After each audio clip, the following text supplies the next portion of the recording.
Welcome back to Camp Takeover.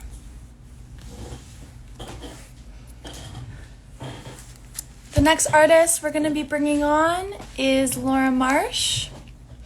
She's a Miami-based textile artist, most recently included in our 40 Women Pulling at the Threads of Social Discourse exhibit. You may know her from her beautiful spheres and her flag pieces. So really excited to have her on today and to talk about her own 2020 and what she has planned for 2021. So once she gets into the live, I'm going to invite her in and we'll get started. And yeah, Happy New Year to everyone who's been watching and who's been tuning in with us today. This has been so much fun for all of us. So thank you so much for joining and being a part of it with us.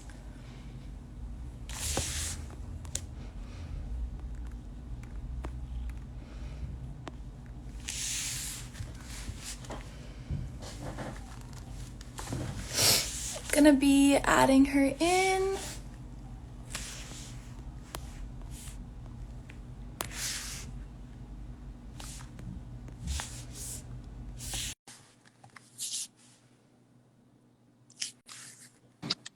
Hi, Laura. Hey, how are you? Oh my gosh, look who it is. Hey, how are you? I'm good. How are you? Good. We have Sophie. Hi, Sophie. So Sophie was born in 2020, right? Yeah, Okay. in May. She's definitely a gift of 2020. I think I'm gonna. Is the connection good? Hold on, here we go. Yeah, I think you look very clear. Hi, Sophie. Hey. Oh, she's smiling.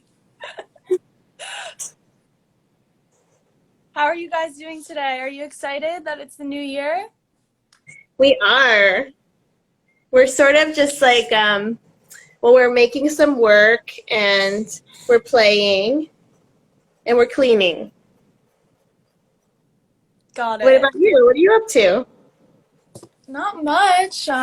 Feeling excited about the new year coming in, reflecting. This has been really fun talking to all the artists and, getting a little bit of a glimpse into your guys' own life. It's been so fun. Oh, good. Yeah, so just to start off, how are you doing and how was it for you? And, how were you affected by the circumstances of the year? Well, it was really, it was terrifying. I think everybody felt like we changed the way that we worked and we communicated. And I know for us, like I was worried about her. I was worried about getting sick. And then after that, we just started figuring out like how to engage with other artists and communities again. Yeah. Sophie's very serious also. She's a very active member of this interview. How about you? So, yeah, what was your highest moment of 2020 and what was your lowest? I think my highest moment of 2020 was I was doing so much community work in my studio and then at my job at Ulay Arts, and I felt like Miami community was in full swing. And then the lowest moment was realizing that it wasn't going to be like that anymore. You know, that we won't be going to as many openings and like we don't hug each other anymore. So that was a pretty low moment, you know. Realizations. Yeah. Tell me a bit more about what you just mentioned about like getting involved in your community. I'm not very familiar with that, like with your own experience. I'm interested in hearing a bit more about that. Yeah, well, at Mana Contemporary, like we were doing a lot of just like open studio events and workshops and live screenings and just gathering community on a monthly basis. And then now, and Miami's like that, it's very fast paced and we all like to go to each other's shows and talk and go to screenings and talk about the content of the films. And then that pretty much came to a complete halt, you know, and then now we have Zoom, so we're all focused on how to do programming online. And that was a big shift for me. That was hard for me because I miss people, you know, like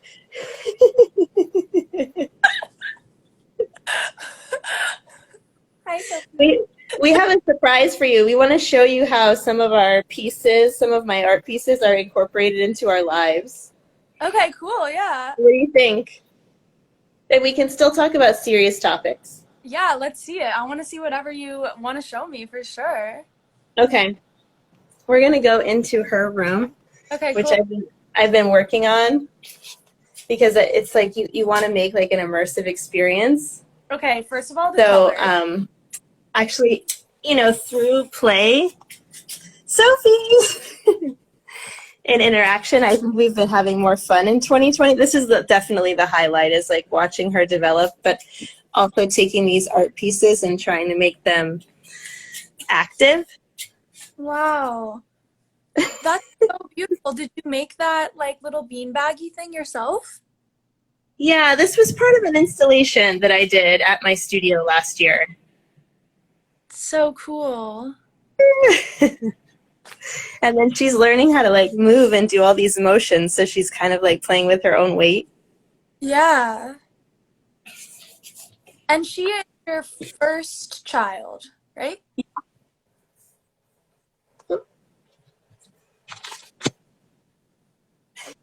Trying to get us both in here is kind of hard.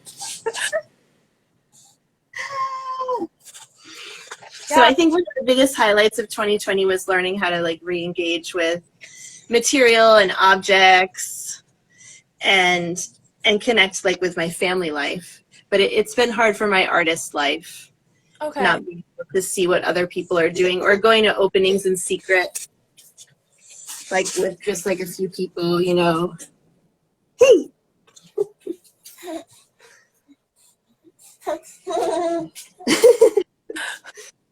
Yeah, so those are all like, what's that green one next to her? Oh, this one. That one's cool as well. Yeah. So much fun texture and color and pattern. This is kente cloth over here.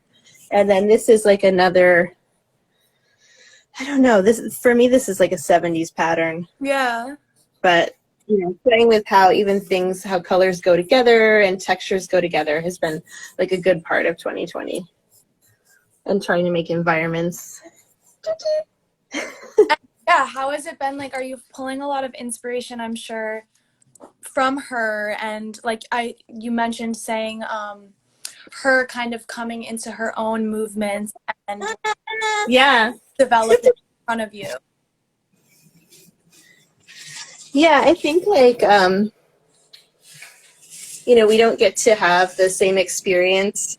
We don't remember what this time was like in our lives at all. So that's been really inspirational to me because I can see her thinking for the first time and becoming aware.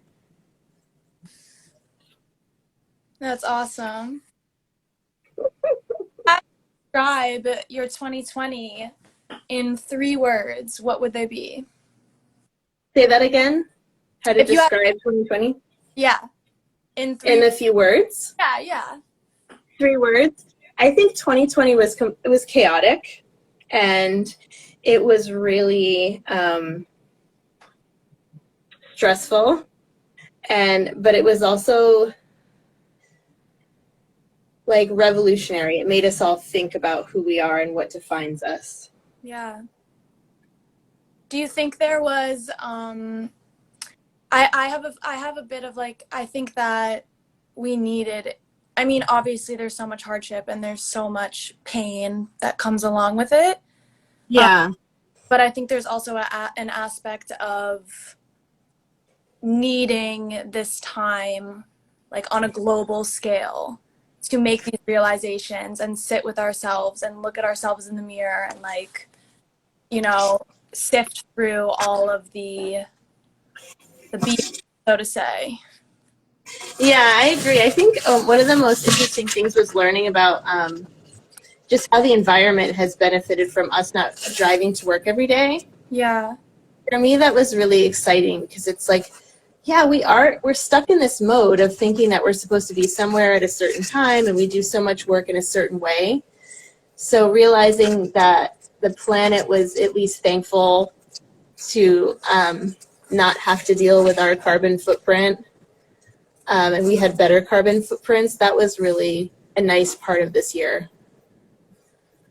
I don't know how it will play out. I'm wondering, in the upcoming years if we'll even be thinking about the environment anymore in the same way, but that was interesting.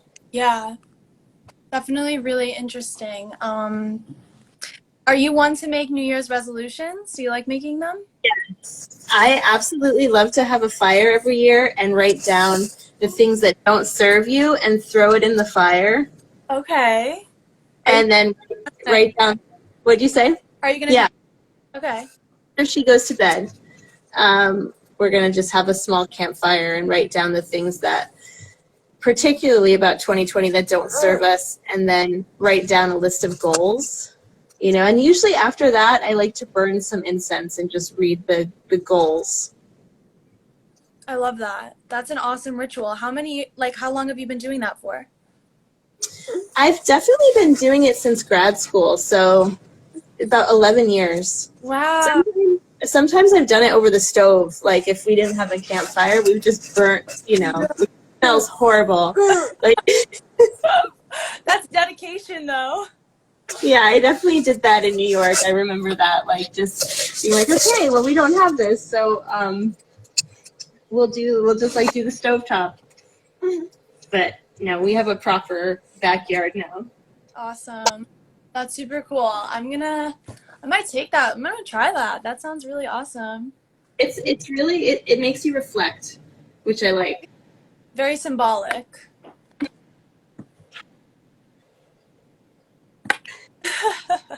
What month was she born in?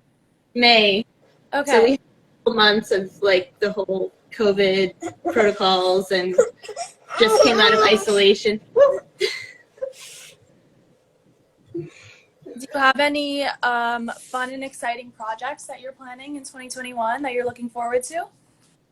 Yeah, I've started to do a bunch of sketches that are. I have this idea of doing a series of flags that show the sun setting, and talking about an idea that's extinct, almost like a Thomas Kincaid series of flags. And I'm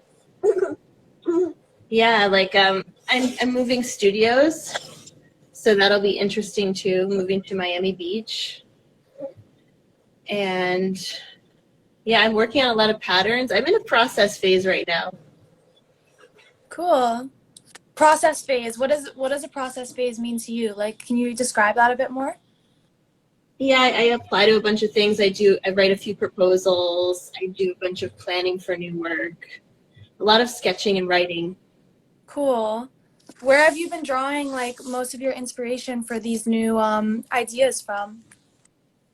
Well, I was in this the AIM Biennial, which was a publication that came out for our local Miami Beach, and I started putting flags outside. And usually I have a flag template that I follow for new pieces, almost like, I'm starting a new painting. And then I do a sketch for an idea and then execute that in fabric. So exciting. So yeah, your plan tonight, you're going to do your fire ritual. Do you do that? Is that a process and a ritual you do by yourself, or do you do it with a partner, or what does that look like? I don't think I've ever done it by myself, which would be interesting. Tonight I'm doing it with Walter, so her dad. And in the past, I've done that ritual with roommates and best friends. You should always have someone around, because I think there's a unique exchange when two people are burning things that don't serve them, and you look at the other person and you're just like, wow, did we really do that? And then you kind of think about how you can rebuild your life with a new structure. Would you feel comfortable sharing some of the things that you might be planning to burn tonight that don't serve you anymore? Yeah, I don't. Something that doesn't serve me is taking on other people's worries. It usually makes me feel anxiety ridden and it makes me panic. Mm. I need to just be like, okay, you're worried, but I'm not. Wow. And Yeah.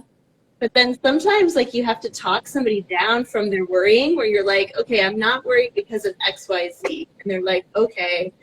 But I'm really just trying not to take on other people's worries. That's like a big one for me. Yeah, that is definitely a big one because often we can get like bogged down or my boyfriend calls it being an energy vampire. If someone's an energy vampire, Yeah, sucking they take it out of from you.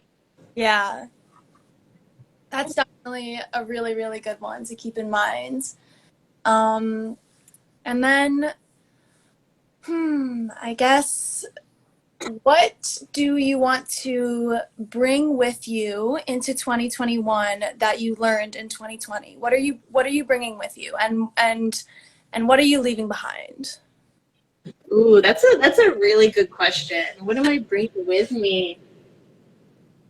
Um, I want to bring a sense of what's important into my everyday life again, where it's like I do believe in like process and like taking your time and thinking through things.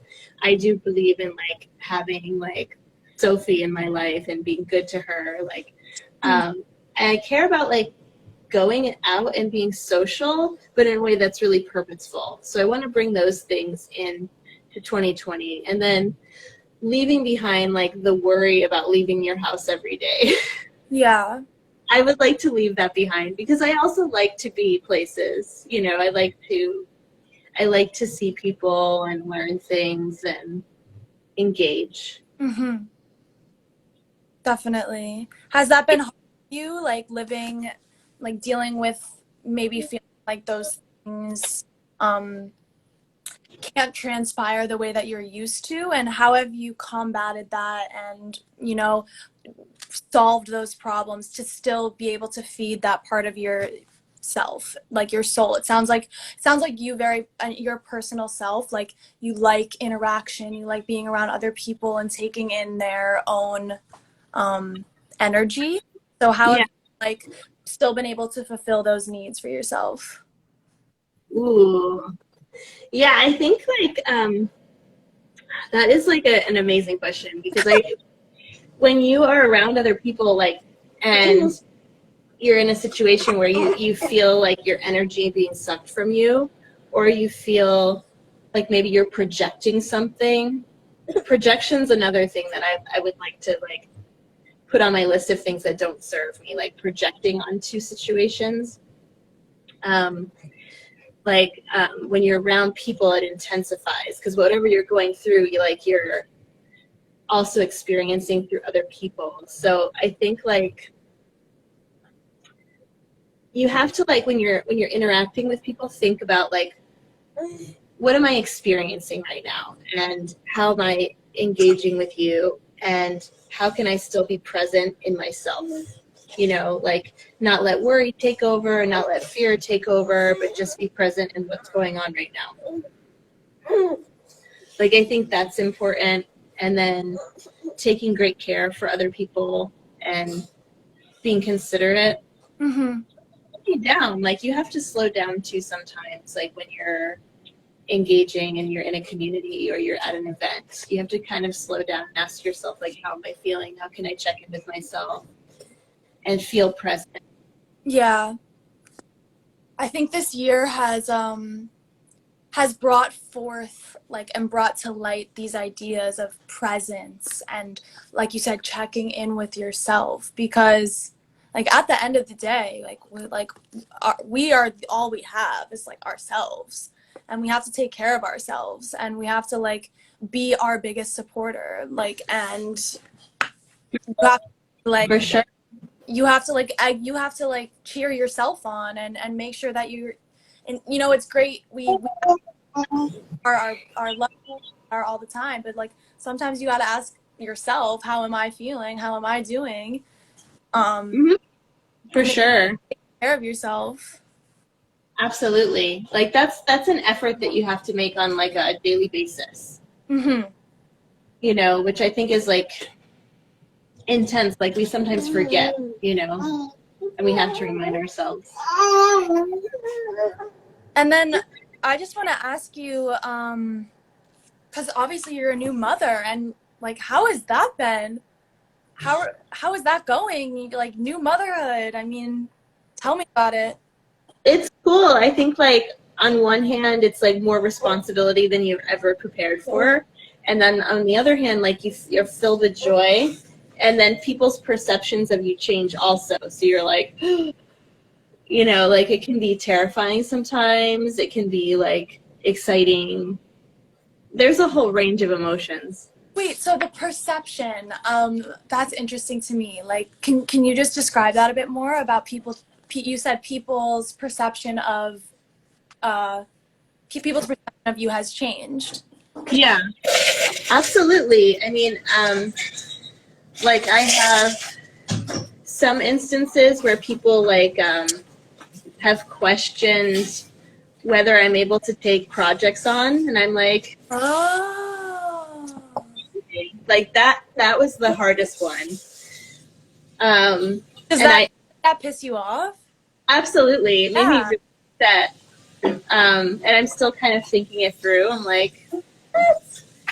And then on the other hand, I think like your sense of priorities change. So that's been kind of intense. Mm. And then, but other instances, you connect with people that are parents, so that's really cool. You know, so that part I love.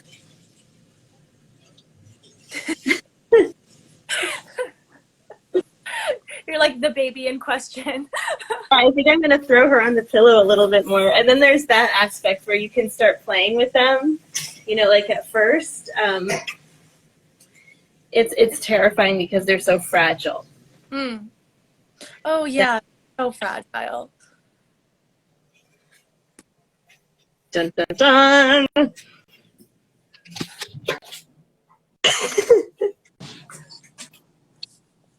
I love the colors. The colors are so amazing in there.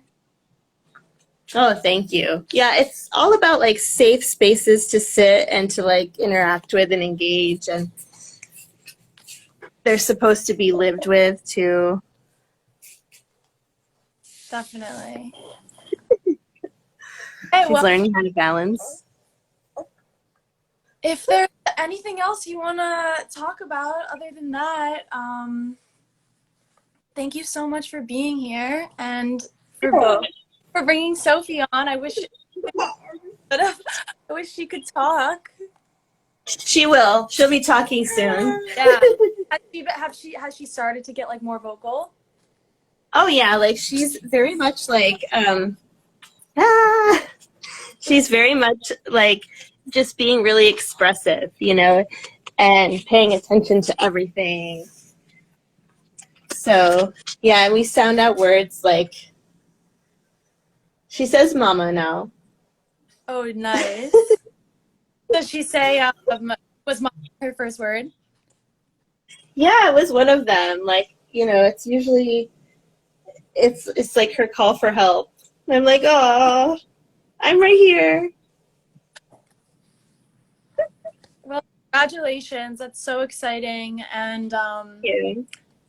it's so cool that like you're navigating all this new territory with being a mother. We have And to in 2021. We have to navigate new territory. I think. I think that's like how we grow.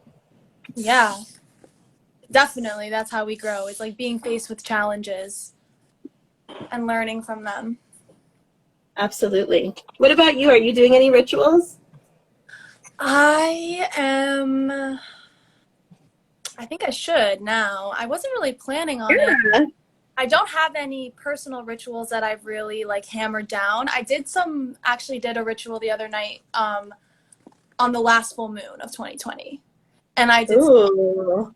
staring at the moon, and asking the universe of things that I need help with, and just kind of like looking to the universe for some answers. Yeah, that's good. That's like where I feel I try to find the most guidance, is I'll like talk to the universe and ask for what I need. And Yeah, I do that too. it's kind of like it's like prayer, but it's more so Yeah, like universal energy, I would say. that's really nice. There's this podcast series. It's called Talking with God, and I was religious growing up, and I'm kind of more like spiritual now. But I listened to it, and I was like, oh, this is all about positive thinking, though. Like asking for what you want and trying to like work through the things that didn't work, and be genuine at the same time. And it's really interesting. You should listen to it. Okay, yeah, I'll write it down. Talking with God, you said? Yeah, I think so. Talking with God. I'll check it out for sure. Yay! Yay. Well, thank you so much for being here. Thank you. Happy 2021. Happy 2021. I'm so excited to come into the new year. Fresh start. Yay! Me too. Bye, Sophie. You guys have Bye. fun with your fire ritual. Bye. Bye.